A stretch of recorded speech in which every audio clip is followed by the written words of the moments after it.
You know, man doesn't stand forever his nullification. Once there will be a reaction.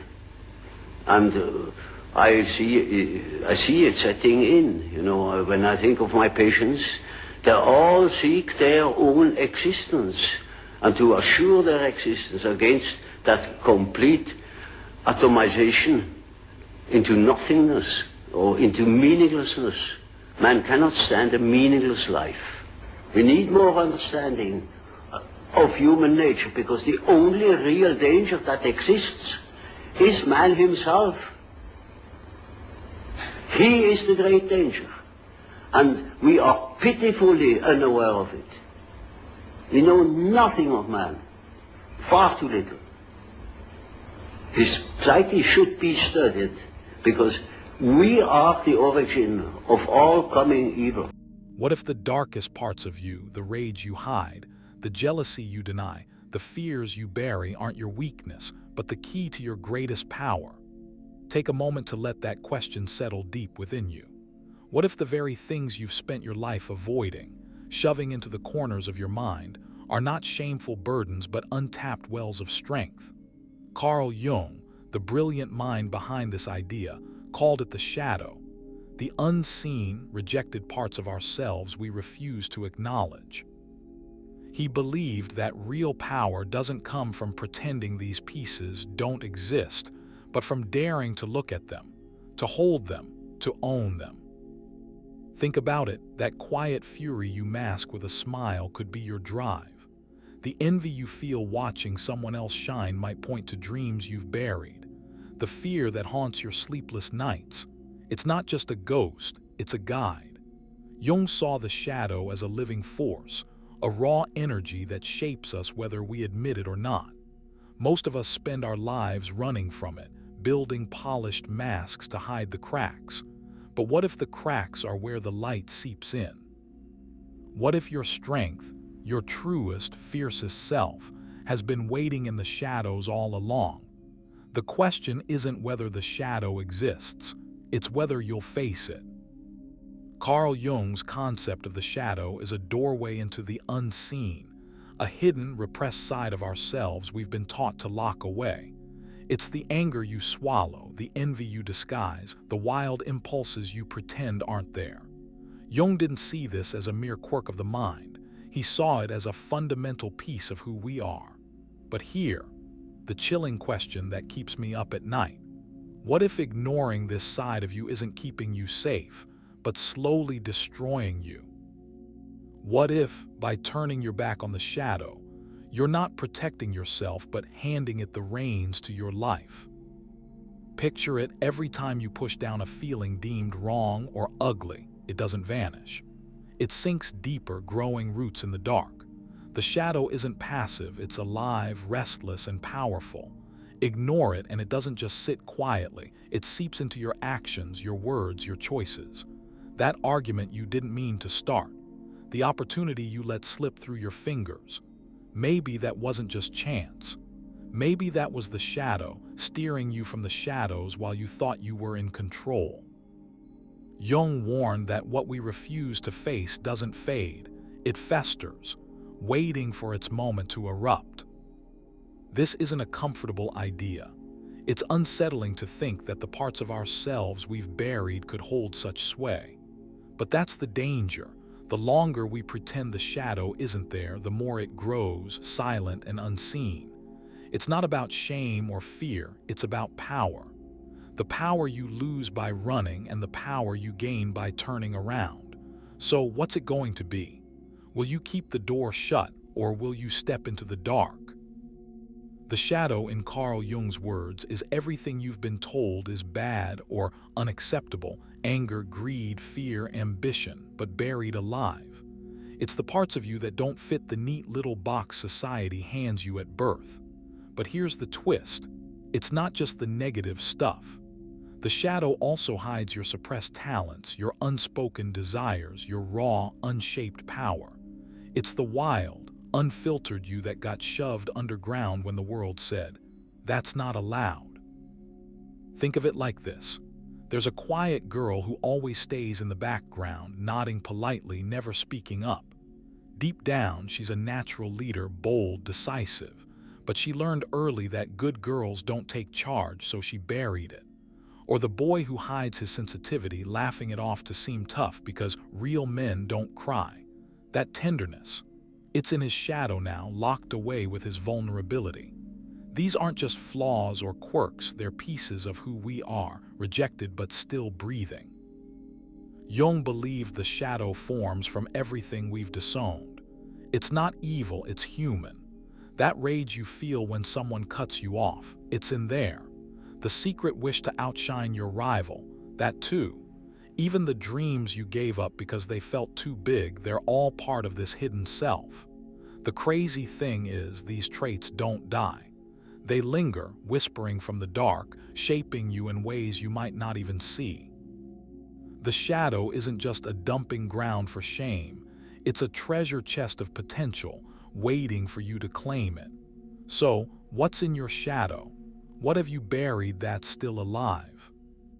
We bury the shadow because we're taught to, plain and simple. From the moment we're born, society, parents, and culture hand us a script. This is who you're allowed to be. Be polite, be strong, don't cry, don't brag, don't want too much. We learn quick that some parts of us are welcome and others, they're trouble, so we start carving ourselves up. The anger that flares when we're wronged gets stuffed down because good people don't lose their temper. The ambition that burns in our chest gets dimmed because humble is better than hungry. We wear masks, perfectly crafted personas, to fit in, to be loved, to belong. It starts early. A kid screams in frustration and a parent snaps, "Stop that right now." The message sinks in, anger's bad.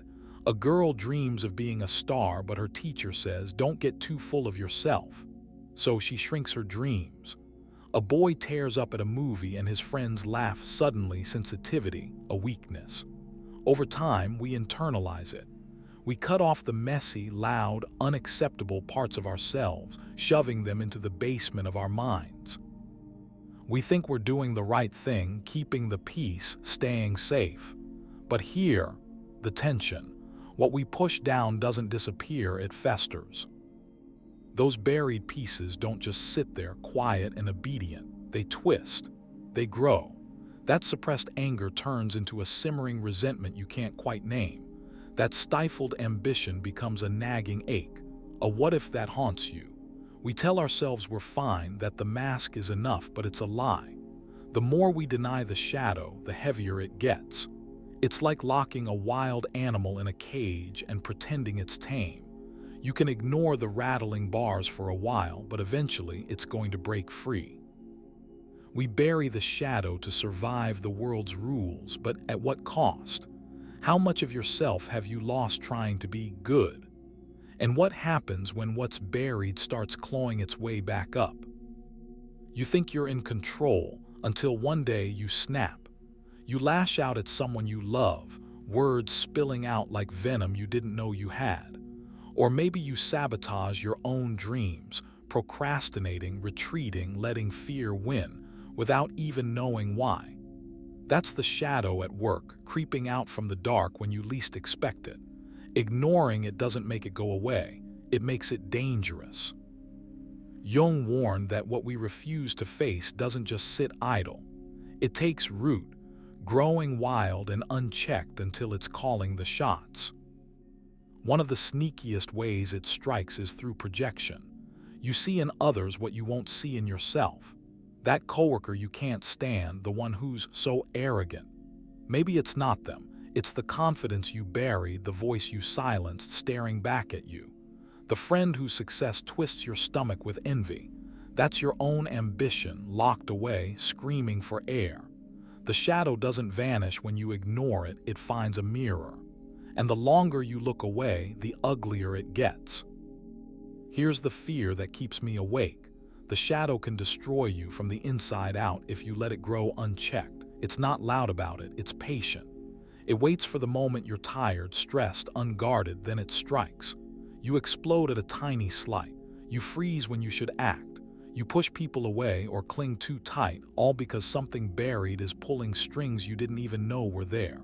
Jung called it a splinter personality, a piece of you acting on its own, outside your control. The danger isn't that the shadow exists, it's that you think you can outrun it. You can't, it's you. And until you face it, it owns you. I used to feel this gnawing resentment toward confident, outspoken people. The ones who'd stride into a room, voice booming, owning every word. I'd roll my eyes and mutter, "They're so full of themselves." I told myself it was their arrogance that bothered me, their need to dominate. But one day, sitting quietly in a meeting while someone else took the spotlight, it hit me like a punch. I didn't hate them. I envied them. Deep down, I wanted that freedom, their unapologetic way of being. I'd buried my own voice, my own confidence. So long ago, I barely recognized it. It started in childhood. I was the kid who'd shrink back, afraid to speak up, because every time I did, someone, parents, teachers, friends, would say, "Don't be so loud," or "You're too much." So I learned to be small, to blend in. But that desire to stand tall, to be heard, it didn't die. It went underground, festering into this quiet bitterness I aimed at anyone who dared to shine. Seeing it for what it was, my shadow was brutal. I had to sit with the truth. I wasn't mad at them. I was mad at me. I'd locked away a part of myself and blamed the world for it. Facing that resentment was like staring into a cracked mirror. It hurt it hurt to admit I'd been hiding from my own strength, but something shifted. The moment I owned it, that envy started to feel less like a weight and more like a spark. I began speaking up, tentatively at first, then louder. It wasn't easy, my voice shook, my hands trembled, but it was freeing. The shadow I'd buried wasn't my enemy, it was my courage, waiting for me to claim it. That realization didn't erase the pain, but it turned it into power.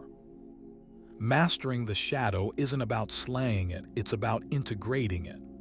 Jung called this shadow work, a process of bringing those buried pieces into the light, not to destroy them, but to make them yours. It starts with awareness. Notice your triggers, those moments when your emotions flare, anger at a slight, envy at someone's win, fear that stops you cold. Don't push it away. Lean in.